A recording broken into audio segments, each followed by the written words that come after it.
દર્શક મિત્રો, એક ન્યૂઝ છે. મારા બાપુજી પોતાના બાપુજીને લઈને બેંકોક પટાયાની ટૂર પર જાય છે. Only bachelors tour. બધા સિનિયર સિટીઝન્સ. સૌથી નાના મારા બાપુજી 65 વર્ષના. બાકીના બધા ડોસાઓ 70, 75, 80, 85, 90. અરે એક દાદા તો 102 વર્ષના છે. બોલો, રિયલી? તમે નહીં માનો, આ ટૂરનું શૂટિંગ કરવા માટે કેટલી ચેનલવાળા પડાપડી કરી રહ્યા છે. શું છે આ બેંકોક પટાયાનું આખું ગતકડું મૂળે મારા દાદાજીનું. એમણે જિંદગી મિલેગી ના દોબારા પિક્ચર જોયું. સીધા આવી અને બધા ડોસાઓને ફોન કરીને આખી ટીમ તૈયાર કરી દીધી. 15 ડોસા તૈયાર થયા છે. કોઈ વીમા કંપની આ ગ્રુપનો વીમો લેવા તૈયાર નથી. આમાંના 2-4 ડોસા તો ગમે તે ઘડીએ કાગડો થઈ જાય એવી પરિસ્થિતિમાં છે. અને તેમ છતાંય એમના ઘરવાળાઓએ હોંશે એમને જવાની પરમિશન આપી છે. કદાચ એટલે જ તૈયાર થયા છે. અરે ગિરીશ, મારા અને દાદા માટે બરમુડા મંગાવેલા લઈ આવ્યો. હા, બરમુડા લઈ આવ્યો, ઘડી કરીને તમારી બેગમાં મૂકી દીધા. સરસ સરસ. અને હા, પેલું 6 પેક છાપેલું ઓલું ટી શર્ટ એ લાવ્યો કે નહીં મારા અને દાદા માટે? હા, લીધા ને. 6 પેક છાપેલા ટી શર્ટ લીધા, તમારે માટે લીધા, તમારા આખા ગ્રુપ માટે લીધા. 45 નંગ લઈ આવ્યો છું. હું એમ પૂછું, આ તમે આ 6 પેક ટી શર્ટ નું કરશો શું? અરે અમે બધા બીચ ઉપર પહેરીશું, પટાયાના બીચ પર. આ પહેરીને બધાને પટાવીશું. આહા! અરે અમે તો ઓલા હિપ્પી કટ વીક પણ બનાવી છે.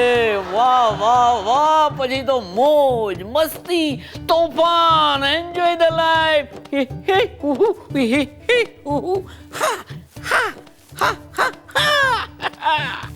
બાપુજી, મને ડર લાગે છે. આ 15 માંથી 5 પાછા આવે ને તોય ઘણું. અરે ગિરીશિયા, જિંદગી માણવા નીકળ્યા છીએ, બાકી તો હરી ઈચ્છા. બાપુજી, હું શું કહું છું, ત્યાં કોઈ ડોસાઓ ડ્રિંક વિંક ન લે એનું ધ્યાન રાખજો. અરે ગાંડા, એને માટે તો બધા જઈ રહ્યા છીએ.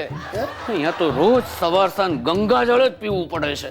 આ નિત્યક્રમથી છૂટવા માટે તો બધા જોડાયા છે ગિરીશિયા. બાપુજી, રેવા દો, હાથ જોડું તમને.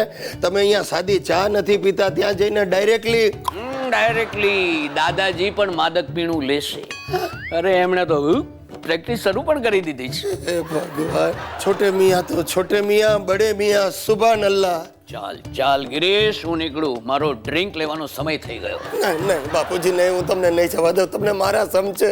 અરે ગિરીશિયા, તે સમ આપીને મને સાચું બોલવા માટે મજબૂર કરી નાખ્યો. એટલે? અરે શું એટલે, આજે 1 એપ્રિલ છે એટલે મેં ને તારા દાદાએ ભેગા મળી આખી વાત ઉપજાવી કાઢી અને તને એપ્રિલ ફૂલ બનાવ્યો.